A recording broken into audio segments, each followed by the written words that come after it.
So, ay may nag-comment, lalong nainis mga yan. So, sabi ko nga kasi yung mga basher ko, pinagbabablock ko. Nakakatawa nga, as in, alam mo, ang ginagawa ko, binablock ko. So, pag may negative na sinasabi, block ko na agad. Parang hindi na mag-spread ng negativity sa account ko, di ba? Yan, ganun tayo, umiiwas tayo sa issue. Yan. Tapos yung mga basher na yan, ang ginagawa ko nga, pinagbabablock ko. Tapos nakakatawa, mamaya, gagawa na naman ng bagong account. Tapos sabi pa, ano pa yung sabi? Blinak ko daw siya. Nakakaloka, di ba? Parang blinak ka na nga, gagawa ko pa ng bagong dummy account. Di ba, di ko maintindihan, ayaw nila sa akin, pero stock na stock sila sa akin, na parang, kailangan updated sila sa buhay ko, sa kaganapan sa buhay ko. Hindi ko sila maintindihan. Tapos yun nga, blinak na, gagawa na naman ng bago. Tapos, makikita mo, iba na yung name, tapos bagong gawa ulit yung dummy account, tapos yun na naman yung sinasabi, ganun.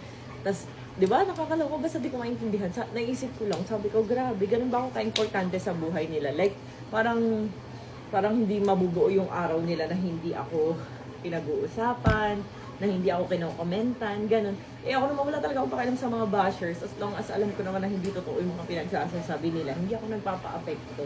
Yan, so, parang alam mo yun, nakakaawa na lang sila na ang dami nilang time mang bash ng tao, imbis na mag-focus sila sa sarili nilang buhay, di ba, ganun. Parang ang dami nilang time na gumawa ng mga dummy accounts, mang bash-bash, ganyan. Wala ba silang work? Diba? Wala mo namang pampasahod sa kanila.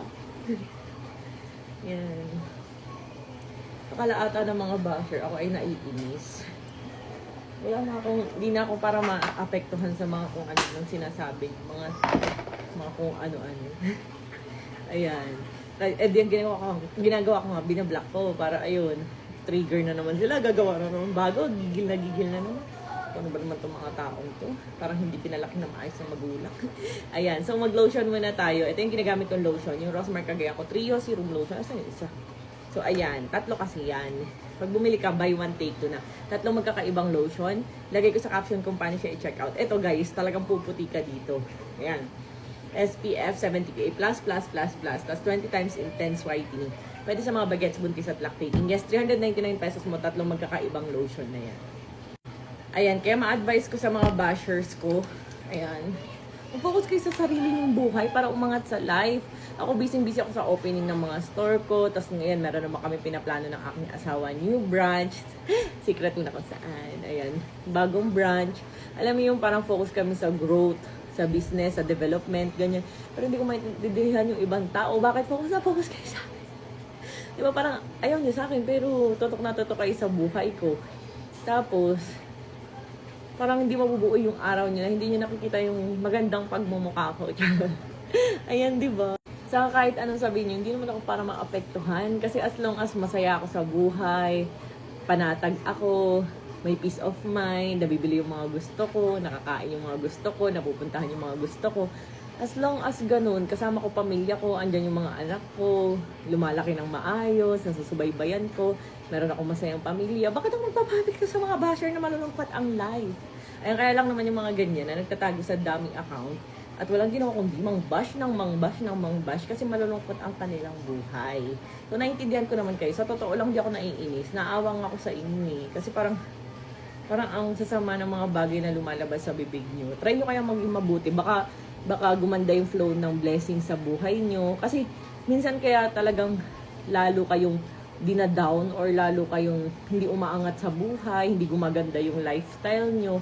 Kasi puro kayo hatred, puro kayo negativity na naka-input sa system ng katawan nyo. Try nyo minsan na maging positive sa buhay and mag-focus lang sa mga positivity. Kaya nga ako, tinan nyo sa blue up ko, enough comments ko na, kasi nagkakalat dun yung mga aso. And enough comments ko na, saka mas masaya kasi nakikita ko lang na comment, yung mga comment ng mga mahal ko sa buhay, ayan, kaysa kung sino-sinong tao. Pero ako, nag-a-accept ako, katulad dito sa TikTok, nag-a-accept ako ng mga new followers na nakikita ko hindi ko pa friends, pina-friends ko sila, pina-follow back ko sila, kasi parang, yung mga bumabati sa akin everyday, nagko-comment sa akin everyday. So, pina-follow back ko yung mga yan. Ako mismo yung nagpo-follow back sa kanila. Basta supporters ko na loyal.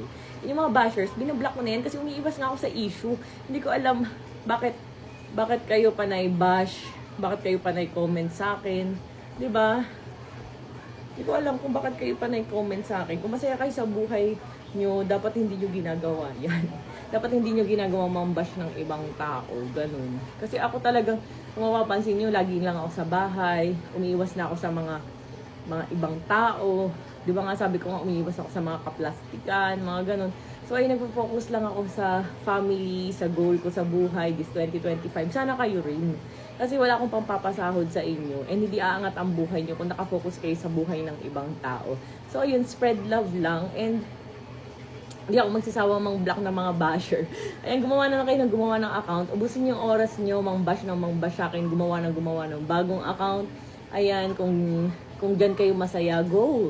Hindi naman ako nakaka-apektuhan. Kayo lang yung masasayang yung oras nyo. Kayo lang yung mauubos yung time nyo na imbis na nagagamit nyo para mag-produce ng pera sa malinis na paraan, ganyan. Inuubos nyo sa akin. Ayan. Ano na naman yon? Baby ko. Baby ko! Come here!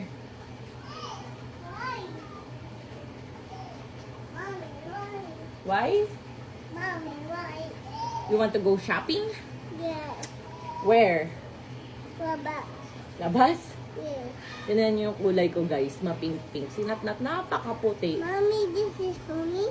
The cellphone? Yeah. You want this? Me? Or for your followers? Oh. Followers mo.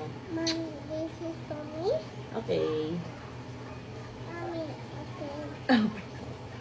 Ayan. So, Mommy, okay. mamaya. Wait lang. Oh, dali mo na to. Dali mo na to kay Yegi. Pa-open mo. This is for you. Dali, bigay mo kay Yegi. Ayan. Alam nyo, masasabi ko lang sa mga bashers, hindi ako naiinis sa mga pambabash nyo kasi alam ko ang totoo.